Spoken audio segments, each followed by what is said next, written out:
going on, guys? Multiverse Corrupt here with yet another action figure review video, and today we're having a look at the Penguin from Batman Arkham City by Mcfarlane Toys.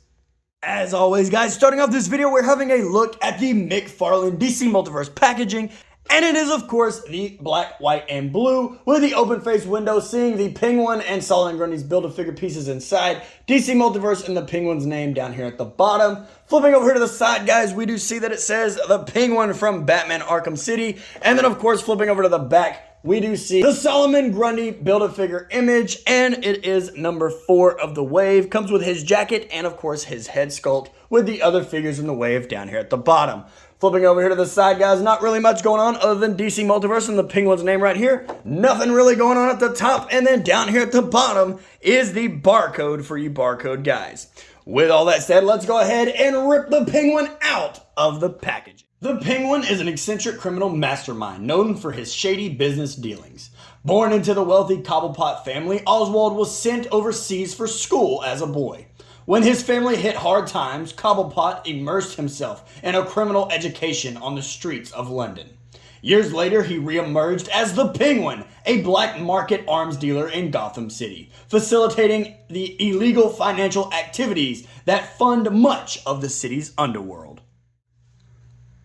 So right here, guys, is the Penguin out of the packaging, and I will say he does feel pretty cheap, but he is actually alright to me. I feel like this was a pretty decent attempt from Mcfarlane Toys when it comes to giving us an accurate Penguin from the Arkham City video games. He is that short little stump that he was in the video game. Just disgusting with that nasty disconfiguration within his eye and like the voice box within his neck.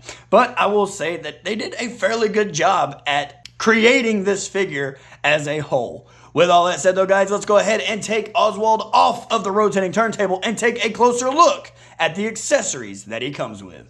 In terms of accessories, guys, let's go ahead and start with the Build-A-Figure pieces for Solomon Grundy. And Solomon Grundy does come with his iconic sleeveless jacket here, and it is detailed quite nicely. There is some scruff all throughout it, and it does feel very nice. Let's go ahead and move this out of the way, and then looking at his head sculpt. His head sculpt, he is a nasty zombie. Just a piece of his lip being ripped off right there. Looks absolutely disgusting, and even his hair is done quite nicely. But we'll dive deeper into that in his video. When it comes to the Penguin's accessories, guys, Mcfarlane does, of course, add in the DC... Oh, what is that? It is wet. Where does that come from? Sorry about that, guys. But like I was saying, he does come with the DC stamp, stamped right there on the front, and the foot peg. And then, of course, is the trading card for the Penguin, another image from the game, and it looks very nice. Flipping it over here to the back, guys, is the read-up. You can go ahead and pause the screen and read it right now. Always give you guys that little bit of a second. And then, of course, he does come in Penguin classic fashion, this little trick umbrella here with a nice little penguin head detailed right here for the handle, and then just the rest of the umbrella. It is your typical umbrella design, so nothing really spectacular about it, but we know Penguin. This right here is either a knife or a gun or a shotgun, whatever he decided to come with that day. I don't think it's supposed to rain. With all that said, though, guys, let's go ahead and move away from the accessories and take a closer look at Penguin's detail. When it comes to Penguin's detail, guys, he actually does look very nice.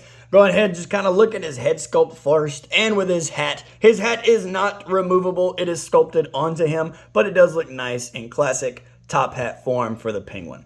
Going ahead and looking at this disgusting face, he does have some discoloration over here on his cheek. I'm not sure if they just didn't blend it or if they just wanted to add some bruises or whatnot to his face. I'm not really sure, but he does have this yellow tint with his chin and cheeks, so I'm not really sure what was going on there. But it does still look relatively nice. It doesn't really bother me too much. It really picks it up on the camera, but in person, you can actually barely notice it. I'm looking at it right now. I don't really see it.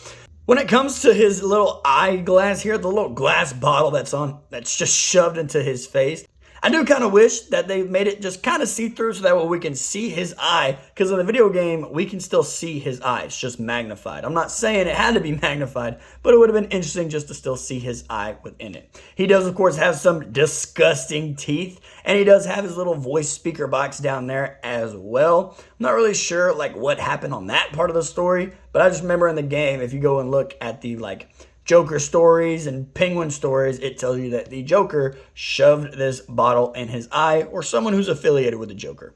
Going down here to his torso, guys, though, he is this big, fat egg shape, and it still looks pretty well. His trench coat down here at the bottom is soft plastic, so you can bend it and move it out of the way. Hopefully you can get, like, do a little flip action. Maybe it'll make some good, like, in the wind photos, but I doubt it. I've been unlucky thus far.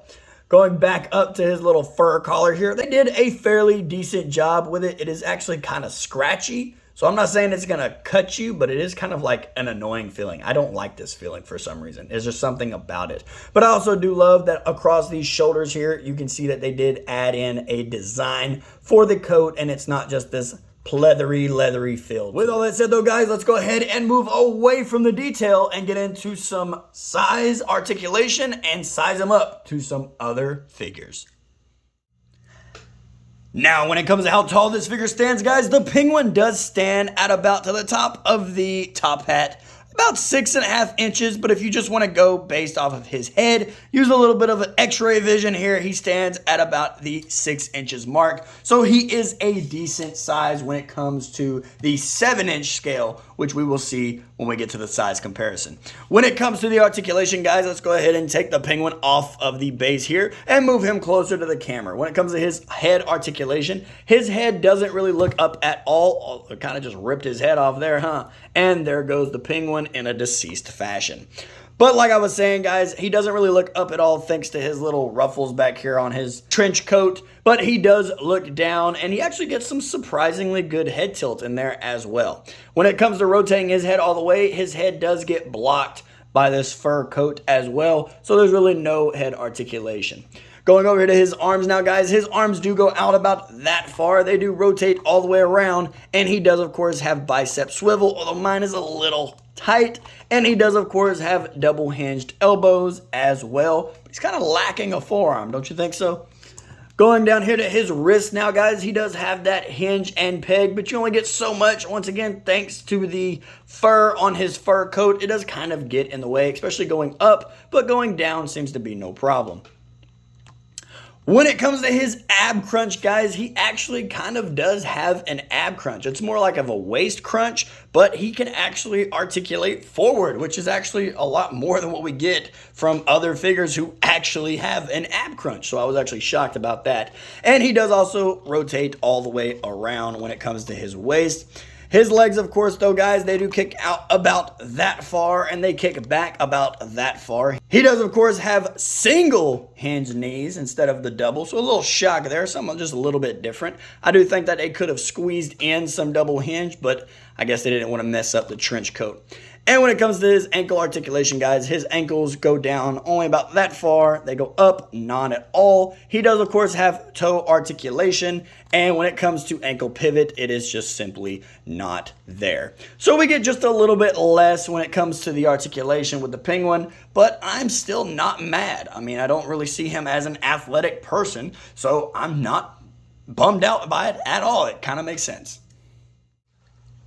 When it comes to the size comparison, guys, here we have the Penguin next to Arkham City's Catwoman, both of the same wave, and they do scale together quite nicely. With her being a female character, I do feel like she towers over him at the appropriate size. It's not too crazy. There's nothing too out of hand here. She does scale nicely to him. Still being in the same wave, guys, right here we have the recently looked at Ra's al Ghul from Arkham City next to Penguin, and they do also scale together quite nicely. Proportions to me are just spot on with these two. Right here, guys, is the Batman from Batman Arkham Asylum, and he does tower over the Penguin, but that makes sense to me because within the video games we have seen Batman time and time again pick up Penguin like he is nothing. Right here, guys, we do have the Penguin scaled up next to the NECA Toys Alpha Predator, and I can just see the Penguin, if they were to meet, trying to bribe this monster here right before he rips out his spleen. And then, of course, guys, last but not least, we do have the Penguin next to Marvel Legends Mr. Fantastic, and time again, like usual, Mr. Fantastic is just too small, even for the Penguin. It just simply does not work. Alrighty guys, and there you have it. Another action figure review video in the books on my channel for you guys to enjoy. As for my review on the Penguin action figure from Mcfarlane Toys, I'm going to have to give him a solid 5 out of 10. I really do like this figure. I think it is a very interesting one to have. The proportions are great. The design is great. It just looks and screams Penguin. But he does, again, like Catwoman, just feel cheaply made. He is just a thin chunk of plastic, it feels like. There's really nothing going for him that gives him kind of that wow factor, other than the fact that he is completely different. You know what, guys? Let's go ahead and bump him up to a solid 6 out of 10. I feel comfortable with that number. So 6 out of 10 for the Mcfarlane Batman Arkham City Penguin action figure. With all that said though, guys, if you did enjoy this video, go ahead and hit the like button and smack subscribe if you haven't already, because we are 95 strong, guys. We are on our way, the road to 100. So let's hit that subscribe button and get us there and get us going. Also, guys, make sure you leave a comment down in the comment section below, and I will see you in the next video. Later.